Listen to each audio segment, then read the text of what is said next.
Assalamualaikum warahmatullahi wabarakatuh. Selamat siang, salam sejahtera bagi kita semua. Setelah kemarin saya sampaikan kronologi singkat terkait dengan permasalahan dugaan penipuan dan penggelapan pembayaran beras bansos yang ada di Kabupaten Jepara. Siang ini saya mencoba menyampaikan suatu edukasi alur, ya. Jadi alur yang sebagai dasar kenapa suatu permasalahan kemarin yang saya sampaikan terkait dengan beras bansos Pak Robii itu ada dugaan tindak pidana penipuan dan penggelapan.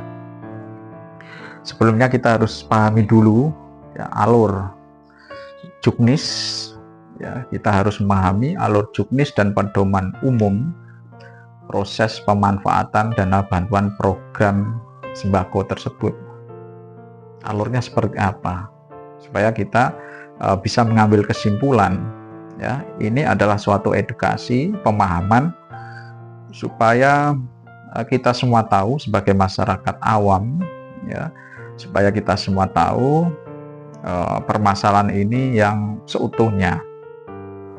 Ya, kalau masalah mungkin terkait dengan pasal-pasal, ya, atau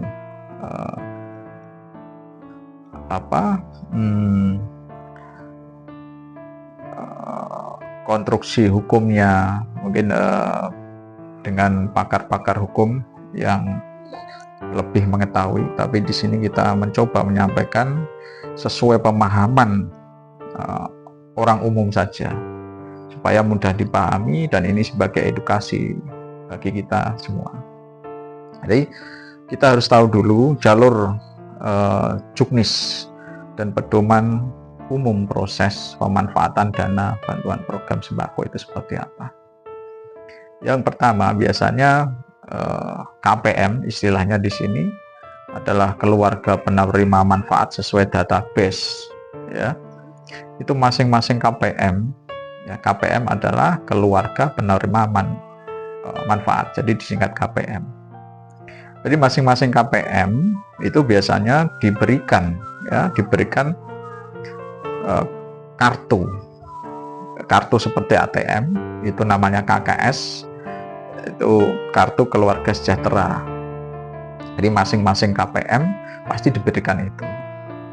Nah, ketika mendapatkan KKS itu, ketika ada pembagian bantuan, ya, KPM bisa datang ke e-warung yang telah ditunjuk, ya, agen e-warung yang telah ditunjuk. Yang tujuannya untuk apa? Tujuannya adalah untuk melakukan cek kuota dana bantuan. Jadi kartu KKS tersebut itu nanti ada nominal dana yang masuk ke situ sebagai dana bantuan, ya. Sehingga KPM datang ke e-warung dengan membawa KKS untuk ngecek kuota, ya, kuota dana bantuan dengan mesin EDC.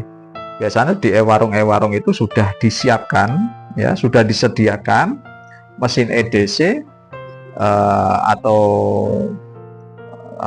bisa diperjelas itu EDC, Electronic Data Capture, yaitu penghubung antara bank dengan penerima pembayaran. Ya, di sini penerima pembayaran adalah agen e-warung dengan bank yang telah ditunjuk. Itu bisa dicek di situ. Setelah dicek, ya, di situ pasti ada nominal dana yang sudah ada di situ. Kemudian dicek. Setelah itu KPM bisa memilih jenis, ya, memilih jenis bahan pangan sesuai kebutuhan. Nah, biasanya yang selama ini itu bahan sembako, ya, istilahnya.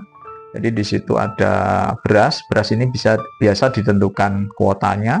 Setelah itu protein nabati maupun hewani seperti telur, daging, ya, sayuran, ya, itu sesuai dengan kuota, atau biasanya yang ditentukan jumlahnya itu berasnya, sementara yang lain adalah sisanya, ya. Dengan ketentuan memilih bahan atau jenis tadi, sembako tadi, untuk istilahnya belanja itu tidak melebihi nilai dana yang ada di KKS tersebut. Tuh. Setelah memilih, KPM memilih jenis dan menentukan tadi dengan tidak melebihi nominal dana yang ada di kartu KKS tadi, terus melakukan pembayaran, ya, melakukan pembayaran dengan kartu KKS tadi, ada PIN, ya, di mesin EDC yang ada di agen e-warung. Nah, sehingga dalam hal ini agen e-warung, ya, menerima pembayaran dari KPM melalui kartu KKS tadi yang sudah ada saldonya, istilahnya menerima pembayaran dari situ, dan KPM menerima, ya, sembako sesuai dengan kebutuhannya, yang tentunya tidak melebihi dari nominal yang ada di kartu KKS atau dana bantuan yang masuk ke kartu KPM tersebut. Nah, dengan alur yang seperti tadi saya jelaskan tadi, yang dialami Pak Kaji Ropi itu sebenarnya tidak akan terjadi dengan alur pedoman seperti itu.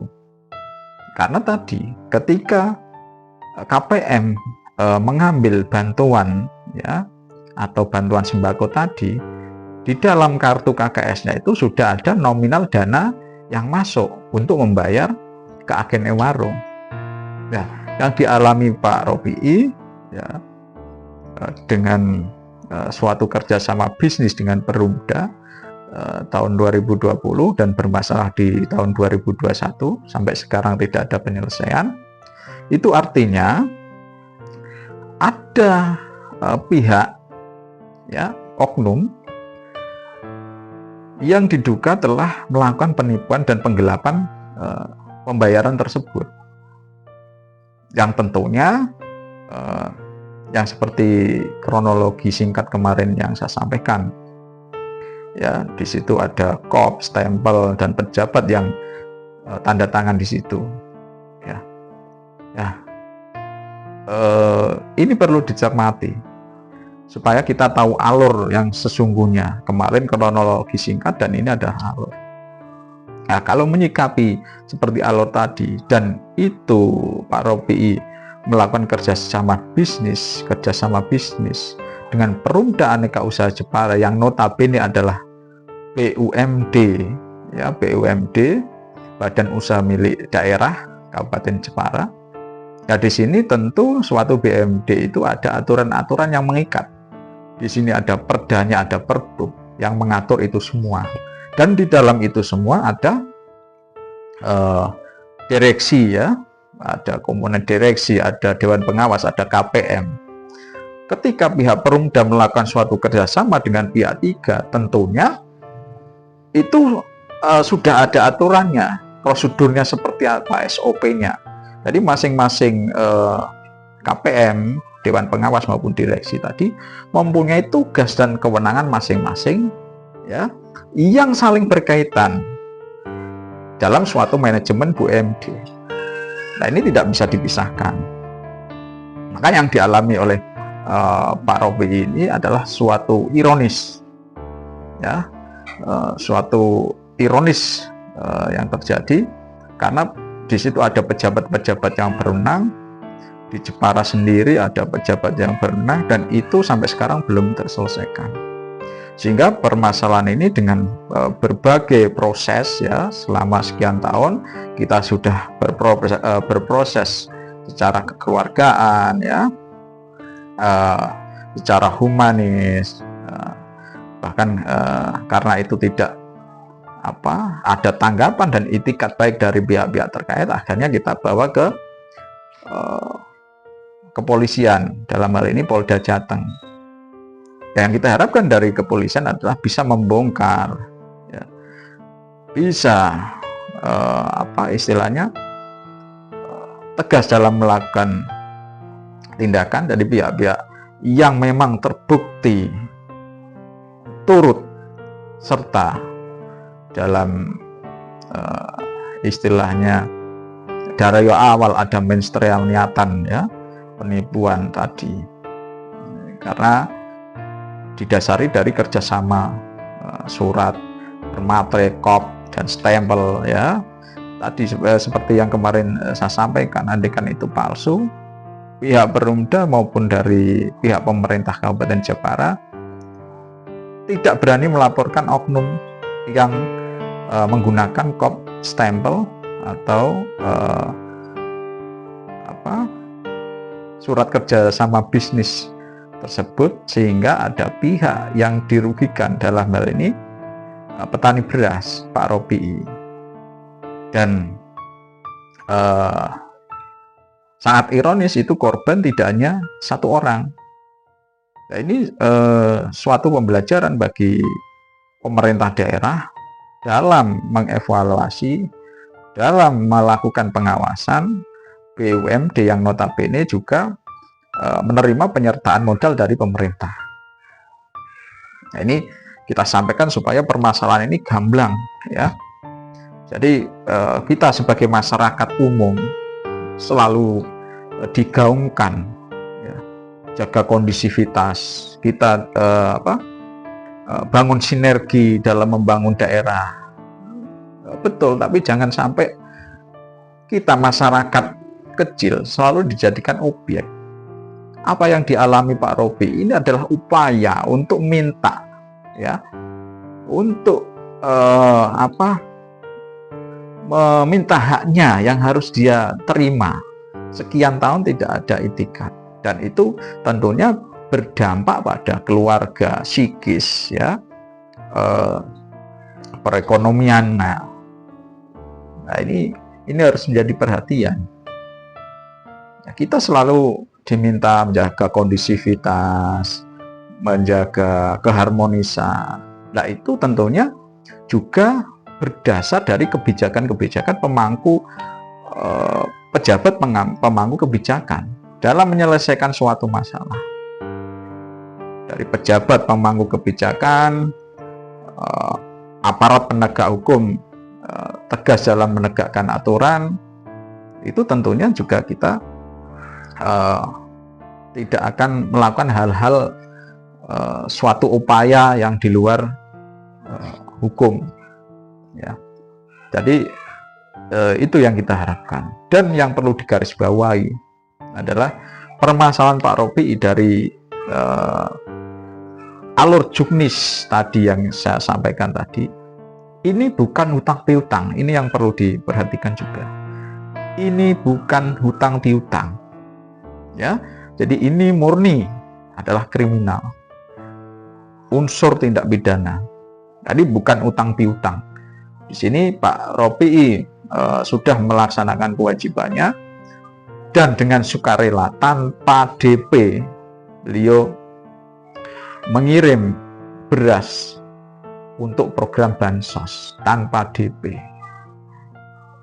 Secara tidak langsung dia membantu kelancaran program bansos di Kabupaten Jepara. Tapi yang dialaminya, ya, berbanding berbalik oleh oknum-oknum pejabat yang memanfaatkan, ya, yang punya niatan buruk. Apalagi andaikan ada indikasi bahwa ini adalah calon legislatif yang akan dilantik bulan Agustus nanti, itu adalah suatu ironis. Suatu wakil rakyat harusnya bisa menaungi, memberikan kenyamanan pada masyarakatnya, keterpihakan pada kepentingan masyarakatnya, bukan malah merugikan atau mengambil hak dari masyarakat. Ini haknya Pak Kaji Robi. Tapi sampai detik ini tidak ada itikat atau upaya dari pihak-pihak terkait untuk menyelesaikan ini. Itu mungkin ini semoga menjadi perhatian, dan mari kita bersama-sama menjaga kondisivitas, ya. Saya ulangi, kondisivitas Kota Jepara dengan melakukan suatu penyelesaian permasalahan yang bijak sesuai aturan pedoman, ya. Kalau ada oknum-oknum yang bermain, laporkan, proses hukum, itu yang kita harapkan. Bukan tidak melakukan upaya hukum, ya, melakukan pembiaran. Itu akhirnya masyarakat yang terdampak, masyarakat kecil yang selalu jadikan objek oleh kebijakan-kebijakan, ya, oleh tindakan-tindakan yang hanya sebatas seremonial. Saya ulangi, hanya sebatas seremonial. Buktinya ini 3 tahun, ya, dan sudah melalui tahapan-tahapan yang sangat panjang. Itu pun hanya seremonial, tidak ada langkah konkret, tindakan konkret untuk menyelesaikan permasalahan ini. Ya, tentunya dari hal ini kita akan berupaya, ya, apalagi tadi andaikan, ya, nanti sesuai hasil penyidikan itu ada, ya, pelaku yang terindikasi caleg terpilih yang akan dilantik bulan Agustus, itu sangat ironis. Ini mencidrai kepercayaan masyarakat Jepara. Jadi